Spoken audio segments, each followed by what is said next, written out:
sa inyong lahat. Nandito na naman po si Beauty Saito, brand ambassador ng World of Feng Shui and Business Associates. Ngayon po, ang ating pag-uusapan to learn with me is the protection power of Hum. Ito po yung, this is the Hum, a seed syllable that comes from Sanskrit, the ancient language of Buddha.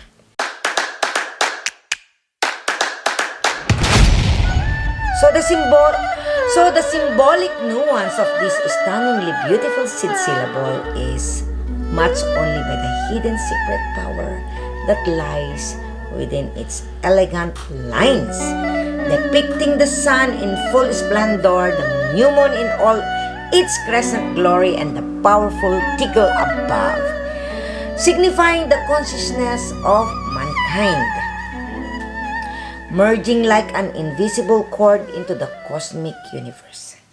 Then below this symbolic representation and in the elegant secret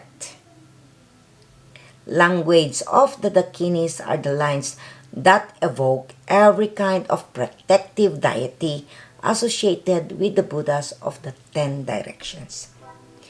The syllable Hum features in almost all the powerful mantras of the Buddhist traditions, the most famous of which is its present in the powerful trinity of the Om Ah Hum, which precedes so many of the most powerful of mantras that have emerged into the world today, notably the mantra of Guru Rinpoche, Om Ah Hum Varja Guru Pema Sidney Hum. As a shortcut, one can simply recite Om Ah Hum over food to bless it. Om Ah Hum. Before making a speech to dispel a nervousness, before making a request to enhance the power of one's speech, and so forth. Ano ang dapat ninyong gawin pag nininervyos kayo? May gusto kayong gawin sa inyong sarili na makikipag-meet up kayo sa isang importanteng tao, o kaya you are going to have a meeting with the CEO na meron kayong i-represent na trabaho sa kanya. Ano ang dapat mong gawin para hindi ka nervyusin at para maging okay ang iyong presentation? It's only Om Ah Hum. At hindi lang yun. Yung nervyos mo, kunwari, a-attend ka ng isang, isang convention, and ikaw yung isang speaker doon, siyempre nenervyusin ka because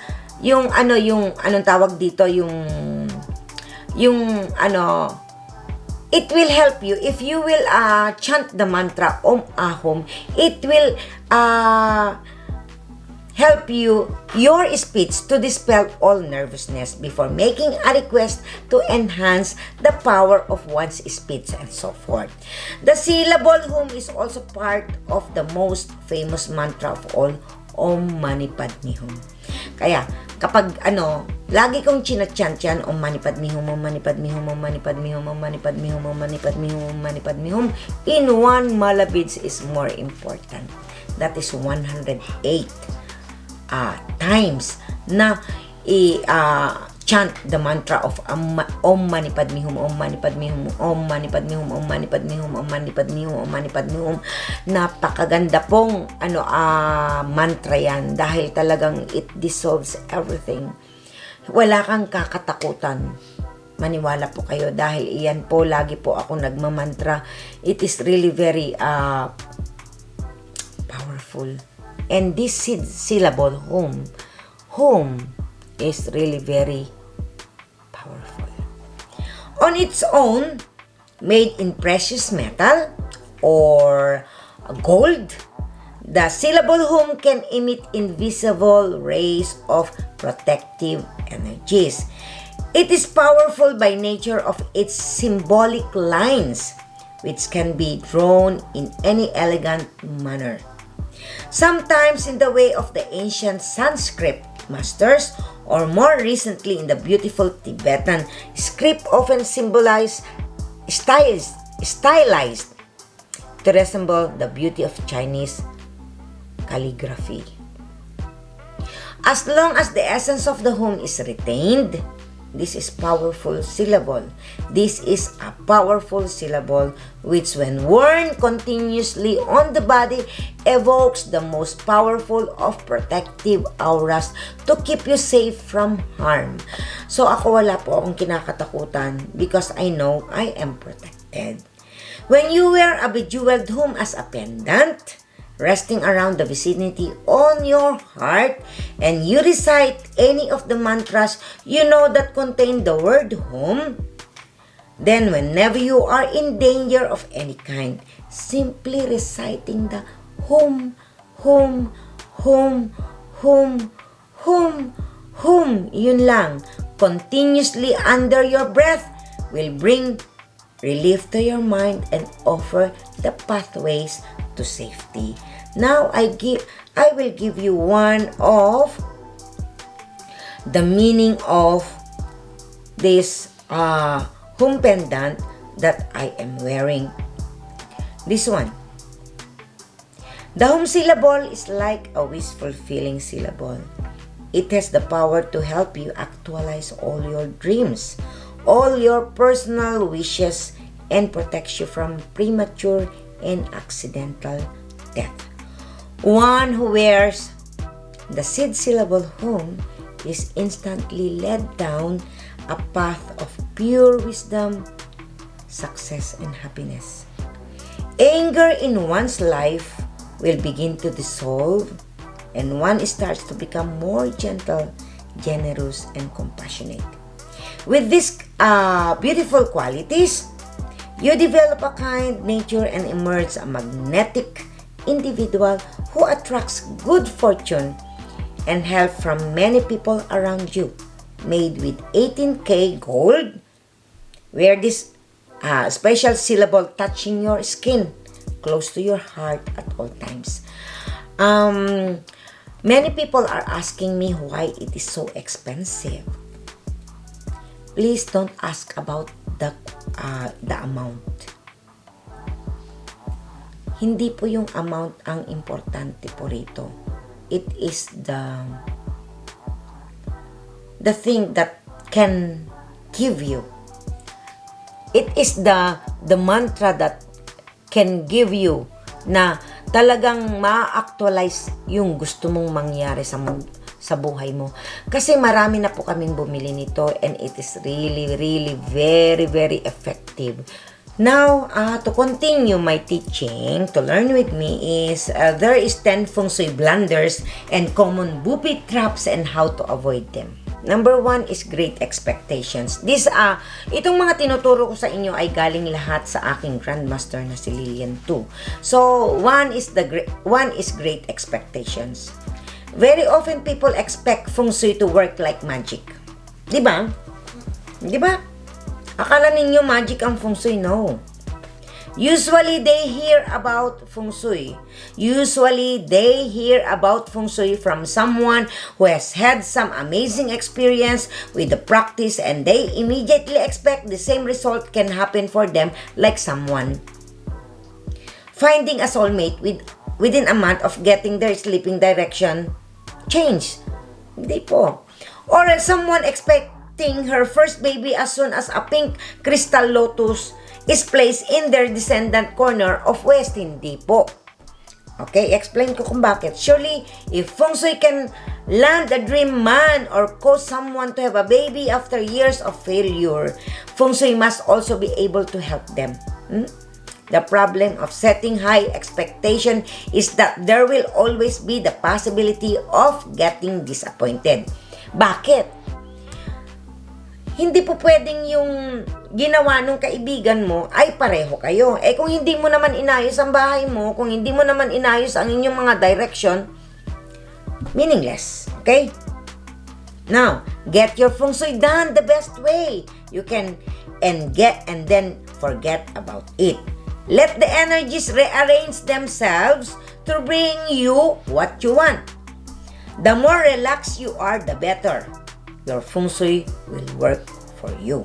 So, number 2, looking for instant result. Kasi yung mga iba kasi nag-expect agad ng result eh.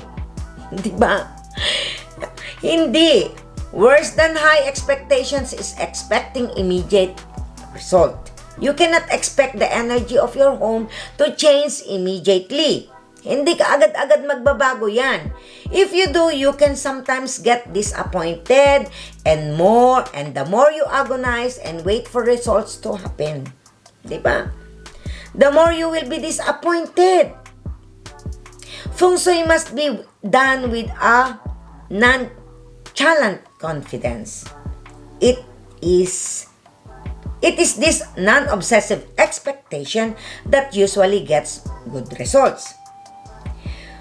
When you understand the cycle of time that affect change, yun yung flying star na sinasabi, you will also come to realize that depending on when Feng Shui changes are made, how long it takes for Feng Shui to show results can vary for up to 9 months. Kailangan tandaan ninyo yan. Vary until 9 months, up to 9 months. Now, number 3, you have to consult. Consulting to many experts. Huwag naman many experts because you will be confused. Diba? These days, Feng Shui has become so popular that there are so many so-called Feng Shui experts that one can end up having too many expert opinions. Often when you are not careful, the consultant you bring in to help you does not have enough experience. So go on the experienced one, or is not fully qualified. Or worse still, is simply a charlatan out to take advantage of you. Yun yung sinasabi ko na some people or some,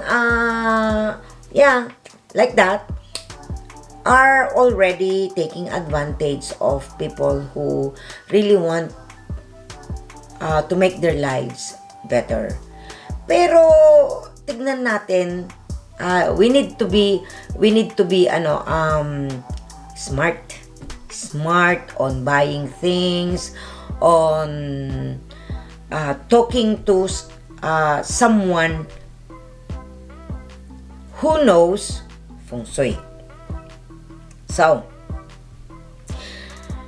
now, that is when you could find yourself changing one Feng Shui master for another until the end. In the end, you would have consulted so many experts, you are left confused. O, diba? Kailangan mag-focus kayo sa isang tao. Kasi kung saan kayo napupunta, ay nako Diyos ko, mako-confuse kayo. In the end, kayo yung kawawa. Diba? So, you might even lose faith in this wonderful practice. Kasi nga, bakit ganun? Akala ko ba suswertehin ako? Sabi niya, ganito, ganyan.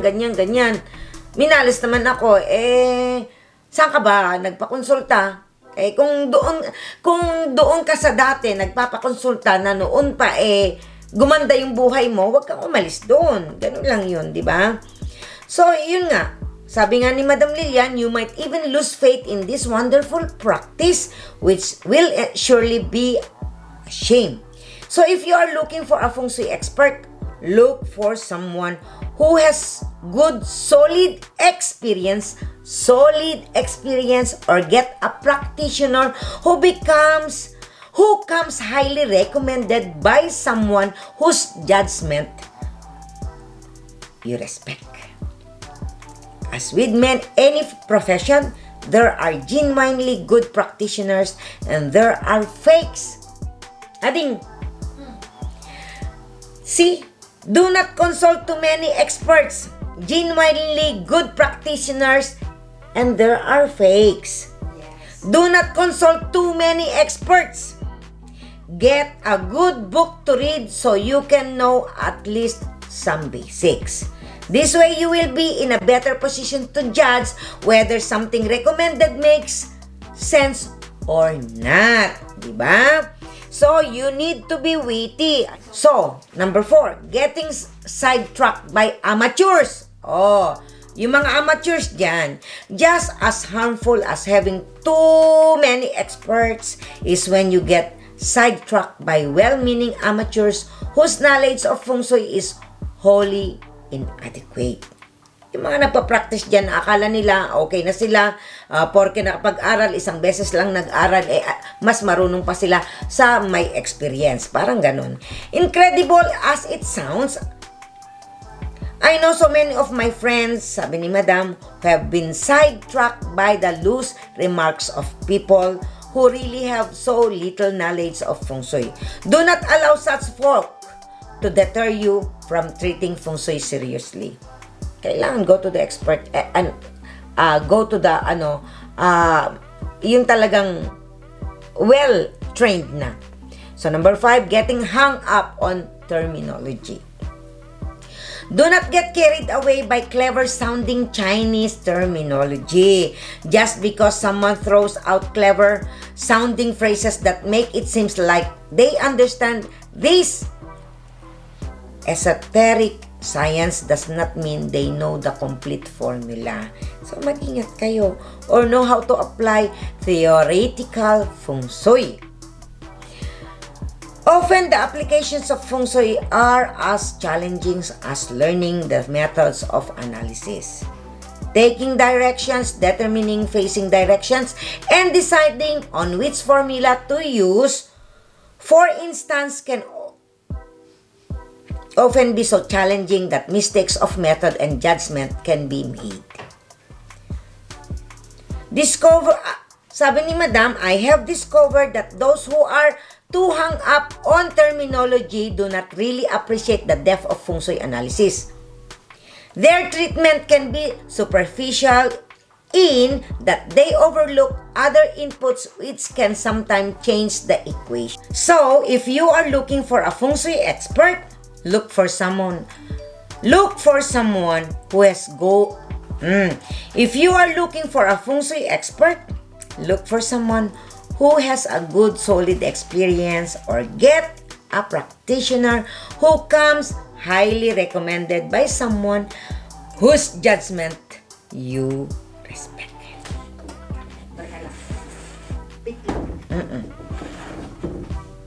Wait.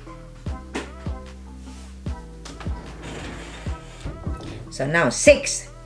Not using a good compass. Another thing that can go wrong is when you do not use an accurate compass or you take the facing or sitting direction incorrectly. Kailangan alam ninyo where is the facing direction and where is the sitting direction. Okay? In fact, this mistake accounts for more than 50% of mistakes. Remember that Feng Shui can be quite technical when it comes to taking directions. So you need a good compass and you need to be careful when taking directions. Be mindful where you stand and how you hold the compass. Kailangan alam ninyo. When the direction taken are inaccurate, syempre, your whole Feng Shui application could be flawed. So, number 7, skipping the hard parts. Skipping the hard parts ng Feng Shui. The practice of Feng Shui can sometimes be challenging enough to tempt you to overlook certain important steps. If you are using a difficult formula, for instance, to design a good auspicious water flow around your house. Kasi ang water is money. Ang mountain, water mountain is about money, and then mountain star is about tao. The person who is living inside. Okay. So if you are using a difficult formula, for instance, to design a good auspicious water flow, swerting water flow can indicate yung daan. Kung papaano dadaan yung sasakyan.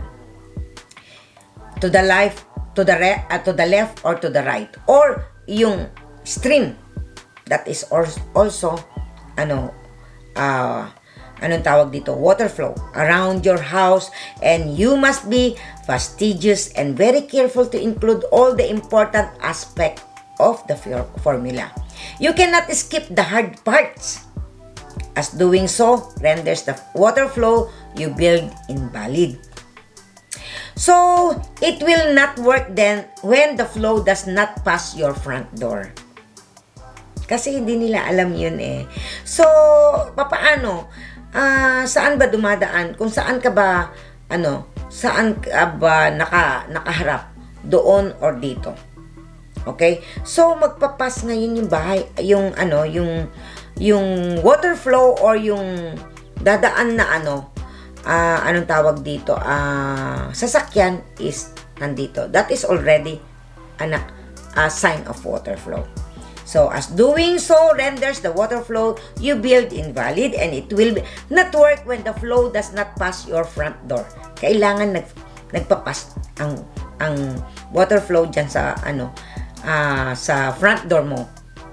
Kasi kung nasa likod ka, walang dumadaan, di ba? Walang water flow. So, mas maganda kung nandyan ka sa tabi ng daanan. Okay? Yun ang ibig sabihin ng water flow. It must pass the door in the correct direction. Number 8, overwhelmed by all the classical stuff. Another common myth amongst those who are insufficiently well-informed about Feng Shui is the belief that anything classical or Chinese must be more accurate and thus superior. Nothing can be further from the truth. This is because there was a period of Ming Dynasty when Feng Shui was out of favor, and many Taoist Feng Shui masters had to go underground. The emperor's court even ordered fake Feng Shui books. Yan yung tinuro ni Madam Lilian sa amin. Na there are so many Feng Shui books that was spread in the market, misleading the people about the true Feng Shui. Hindi nyo alam yon. Kasi nga ayaw nga nilang itong mga Chinese, yung mga masters ng Chinese, the real masters of Chinese doesn't want to reveal the true Feng Shui. That's why they created so many books of Feng Shui that will confuse the people. Yun ang hindi ninyo alam. So, my Grandmaster Lilian taught us about that parang nagalit ang iba sa kanya dahil siya yung nag-reveal about Feng Shui. Sa totoo lang, ni-reveal niya lahat yan kasi gusto niyang gumawa siya ng libro, maraming libro para ituro ang totoong Feng Shui. Pero marami na ring mga grandmasters katulad nila Master Lo, maraming grandmasters na nagtuturo na nowadays. So, ito yung sinasabi niya na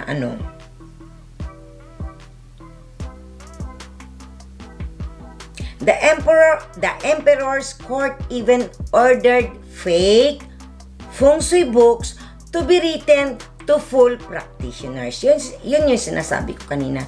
It is said that soon after the Forbidden City was completed in 1419, 3 of its main halls as well as the quarters of the emperor's concubines burned to the ground. Sinunog nila. Historical gossip has it that it was severely wrong Feng Shui that caused lightning to strike the buildings, thus raising them to the ground. Ganun yung nangyari po. So, being too much of a perfectionist. So, those who want to get everything right in Feng Shui are in for disappointment, as it is simply impossible to get everything perfect. In fact, one of the skills of the experienced Feng Shui master is that he or she knows that there are always trade-offs involved when choosing between formulas. It is not always possible to tap into all of one's good directions and locations. So, you always have to choose between options. It is better to not be too much of a perfectionist. Now, throwing out conventional wisdom, aka common sense. Finally, remember that good Feng Shui is almost always about good common sense. Kailangan mo may common sense ka. When an expert recommends something which does not seem to make sense, do not throw out conventional wisdom. Going against you better judgment usually causes you to make quite severe mistakes. So, mga ka-Feng Shui, dito na tayo nagtatapos sa ating to learn with me about the meaning of the seed syllable home and 10 Feng Shui blunders, common bupit traps, and how to avoid them. So, sa lahat po na hindi pa po nakakapag-subscribe sa aking channel, please click the button, kalimbangin na lahat para lahat ng mga upcoming videos ko notify po kayo. So, ako po si Yuri Saito na nagsasabing hate what is evil and hold on to what is good. Do not let evil defeat you, instead conquer evil to good.